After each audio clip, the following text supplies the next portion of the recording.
Hi guys, good morning. Nagluluto ako ng pansit for breakfast. At may kasama akong malikot.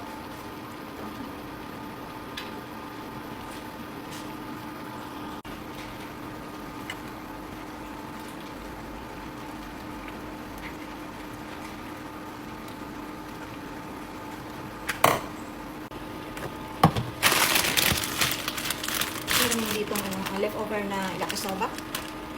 So ito, I think ihahalo ko na ito dun sa pansit bihon. Ito try ko lang yung isa.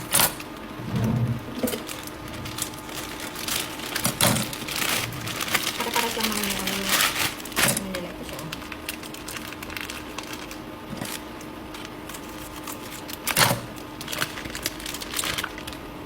Leftover kasi, kaya anuin ko na bago masira pa. Habang hinintay ko yung bihon, yung pansit bihon. Titingnan nyo guys, walang rekado, diba? Pero tinanggal ko siya kasi maluluto agad yung maluluto mabuti yung gulay. Daming rekado, diba? Manok tsaka baboy.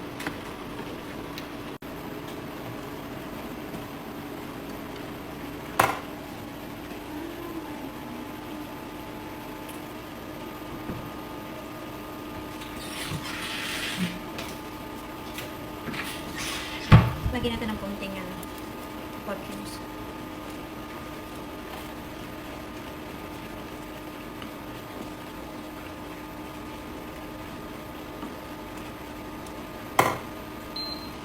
Lagyan natin ng apoy.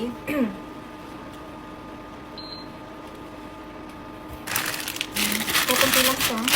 Dagdagan natin kasi bibigyan ko yung kapitbahay ko at saka yung kaibigan ko dyan si at of course, hindi nawawala ang security guard.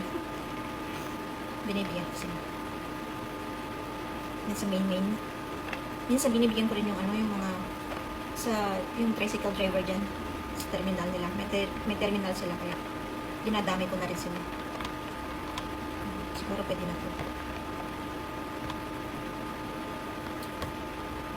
Kami lang dalawa kasi nabusing dito kaya yung pagkain kaysa namang yung mga sobra na hindi ko pa niluluto ko siya, ginagawan ko ng paraan para hindi masayang.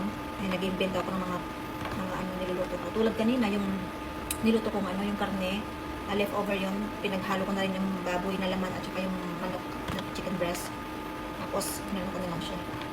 Ginisagisa ko lang siya. Inalambutan ko yung baboy tapos nilagyan ko ng oyster sauce. Hindi naman kasi masailan si Busing kaya okay sa kanya na yun. Saka hindi siya masyado sa taba.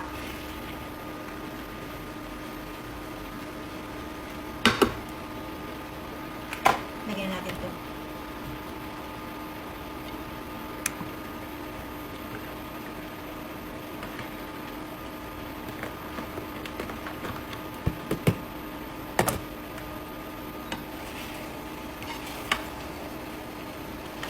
Luto na rin itong noodles, kaya wala namang problema just kahit walang tubig.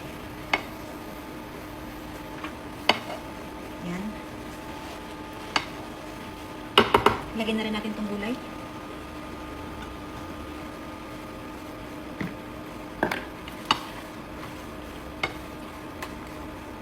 Initin natin ng konti pa. Patagalin pa natin. Para kung ano yung wiki. Yan, okay na. Hindi ko na siya hinalo guys kasi kanina nung nagisa ako, nag-iwan ako ng konting rekado kaya meron yan sa ilalim. Pero maghintay pa ako ng konti kasi medyo may sabaw-sabaw pa. Ayan. Para maluto mabuti yung nasa ilalim.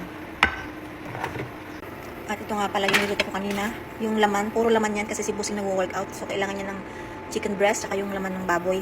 Pinagalo ko. Hindi ko inaluan ng fat yan. Tsaka sibuyas, bell pepper.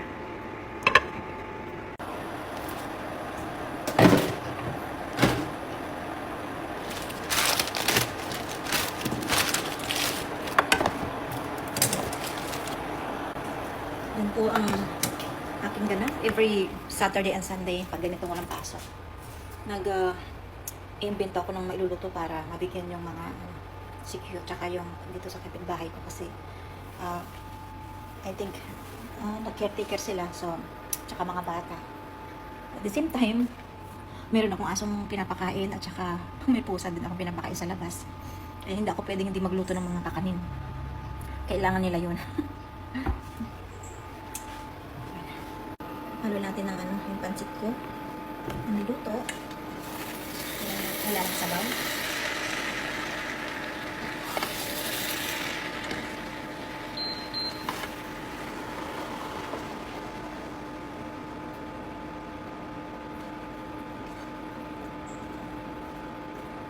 Sarap.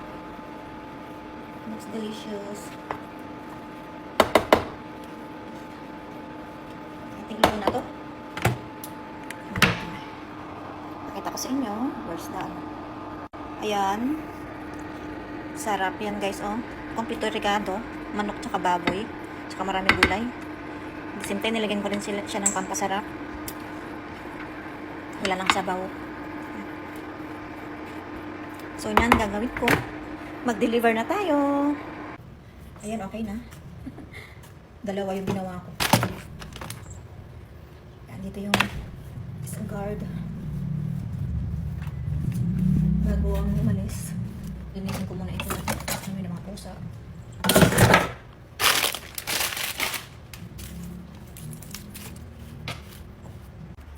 Yan o. Nilagyan ko na rin sila ng paper plate para kompleto Ricardo. Saka, meron naman ako dyan na bread. Labas ko muna.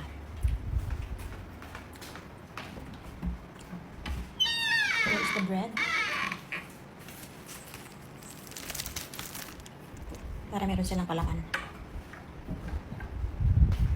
So, hanggang dito na lang guys. Thank you for watching.